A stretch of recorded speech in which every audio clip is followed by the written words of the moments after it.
There is a war happening inside you right now, and it has nothing to do with your muscles. It happens the moment your alarm rings and your body wants to move, but your mind whispers just 5 more minutes. That whisper is not weakness. It is something far older, far stranger, and far more dangerous than laziness. What if the real reason you avoid exercise has nothing to do with your schedule, your energy, or your motivation? What if it is hiding somewhere much deeper, somewhere you have never dared to look? Every day you postpone movement, you are not just skipping a workout. You are making a decision about who you are becoming. The ancient Stoics understood something modern comfort has erased from your mind. They knew that the body is not separate from character. It is the training ground of the soul. So ask yourself honestly, when you avoid discomfort today, what version of you are you quietly abandoning? Stay with me, because the answer will change how you see every single workout from now on. You know the feeling. You set the intention the night before. You tell yourself tomorrow will be different. And then morning arrives, and something invisible pulls you back into the same old pattern. You lie there negotiating with yourself, and somehow comfort always wins the argument. Have you noticed this in your own life? It is not really about the gym or the running shoes or the yoga mat gathering dust in the corner. It is about a silent negotiation that happens before you even become conscious of it. Your body wants ease. Your mind wants approval. And somewhere between those two forces, your true potential gets quietly buried. This is the inner conflict nobody talks about. You are not lazy. You are divided. Part of you longs for strength, discipline, and the person you could become if you pushed through resistance.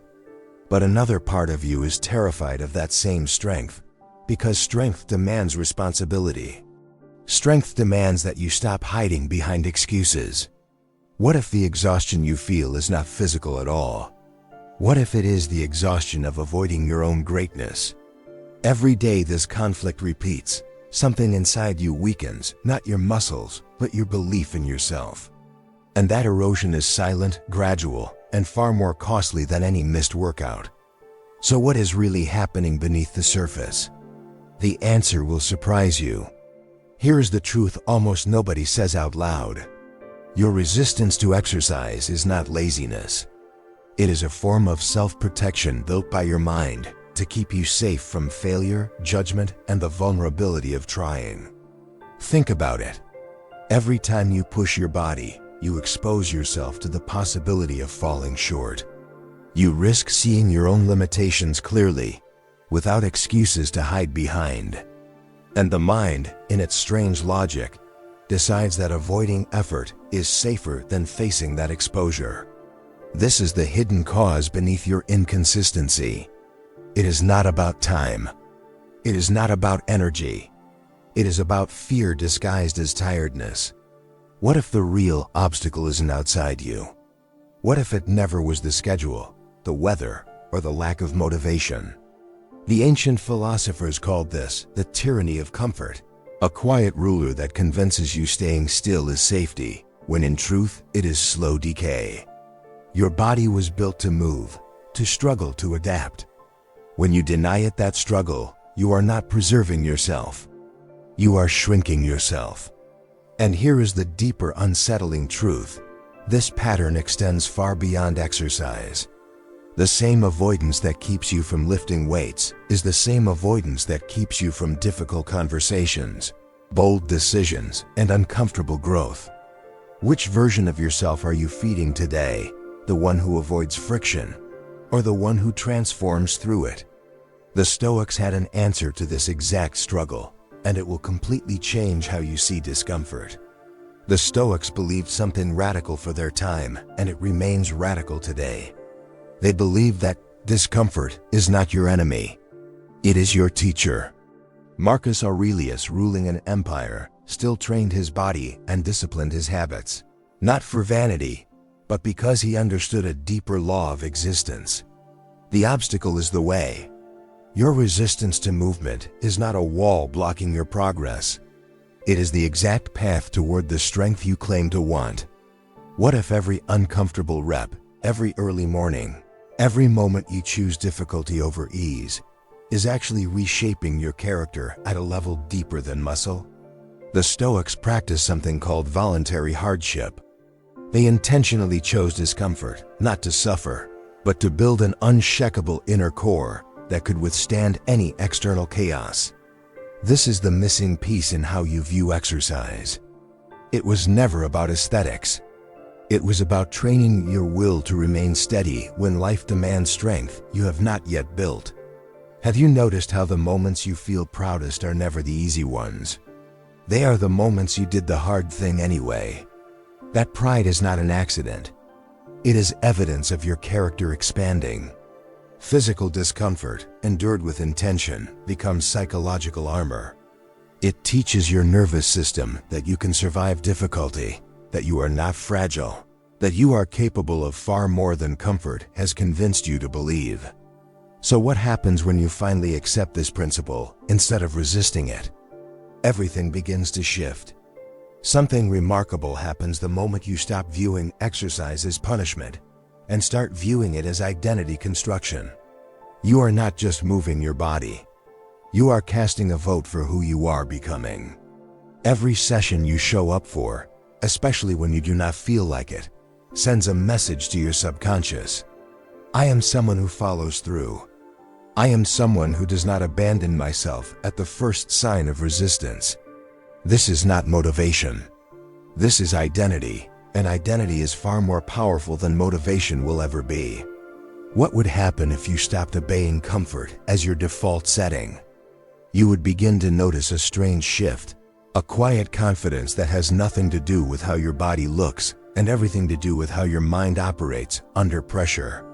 The Stoics called this becoming the master of yourself, not through force, but through consistent, disciplined choice.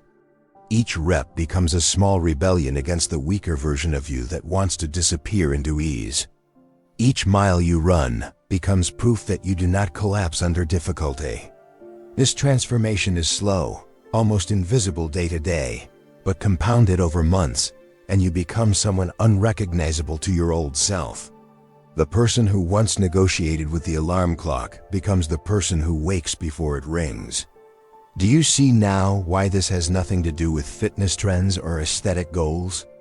This is about reclaiming authorship over your own life. But there is one deeper psychological layer still waiting to be revealed. So how do you actually apply this without falling back into old patterns? The shift begins with a single reframe. Stop asking yourself, do I feel like exercising today? That question will almost always betray you, because feelings are unreliable, shifting with sleep, mood, and circumstance. Instead, ask yourself, who do I want to become, and does this action align with that identity? This single shift moves the decision from emotion to principle, exactly as the Stoics intended. Start absurdly small if you must. 5 minutes of movement is not weakness. It is proof of commitment that builds momentum stronger than any dramatic all-or-nothing attempt ever could. The mind does not need perfection. It needs consistency it can trust. Each time you honor a small commitment to your body, you rebuild trust in yourself, the same trust that has quietly eroded through years of broken promises to your own potential. Notice also the moment right before you want to quit. That moment is not a signal to stop. It is the exact threshold where transformation begins. The Stoics trained themselves to recognize resistance as information, not as a stop sign. What if the discomfort you feel in your next workout is not something to escape, but something to lean directly into? This is where character is forged, not in the easy first minutes, but in the moment your mind begs you to stop and you choose to continue anyway. This practical shift alone can change the entire trajectory of your discipline. But there is something even deeper still waiting beneath all of this. Here is the insight almost no one talks about, and once you understand it, you will never see exercise the same way again. Your relationship with physical discomfort mirrors your relationship with every difficult truth in your life. If you cannot sit with the burn in your muscles, how will you sit with rejection, failure, grief, or uncertainty? The body becomes the training ground for the mind's ability to endure. This is why the Stoics never separated physical discipline from philosophical wisdom. They are the same muscle, expressed in different arenas. What if the real fear driving your avoidance is not about exercise at all? What if it is the fear of discovering your own limits and realizing they are far smaller than you imagine, or far larger than you are ready to claim? Both possibilities are terrifying in their own way, but avoidance guarantees you will never know which one is true. Every time you choose the harder path physically, you are quietly proving to yourself that you can handle difficulty without collapsing. This proof becomes evidence your mind uses in every other area of life. The person who can push through a grueling workout develops a different relationship with adversity than the person who has never tested their own edges. This is the psychology hiding beneath the surface of every fitness journey. It was never really about the body. It was always about proving to yourself that you are not as fragile as comfort has convinced you to believe. And once you accept this truth, everything changes. So here is where this leaves you. The next time you feel resistance before a workout, understand what is truly happening. You are standing at the exact threshold where identity is decided. Not through some dramatic transformation, but through the quiet, repeated choice to move anyway, to endure anyway, to prove to yourself one more time that you are capable of more than comfort allows you to believe. The Stoics did not train their bodies for appearance. They trained for command over the self, knowing that whoever controls the body's impulses controls the mind's direction. This is the powerful psychology no one wants to tell you about, because it demands responsibility instead of excuses. It asks you to stop blaming circumstances and start confronting the quiet avoidance living inside you. Which version of yourself will you feed starting today? Before you leave this video, I want you to comment one single word that captures what resistance feels like for you right now. One word: discipline, fear, comfort, whatever comes to mind first. Write it below, because I read every single comment and I want to know exactly where you stand in this battle. If this video shifted something in you, even slightly, that is not an accident. That is the beginning of transformation. And if you want to keep building discipline, resilience, and inner strength through timeless wisdom, this channel exists exactly for that purpose. Subscribing is not just supporting content. It is choosing to surround yourself with ideas that push you toward the person you are capable of becoming. Because in the end, the body bends to comfort, but character bends to no one.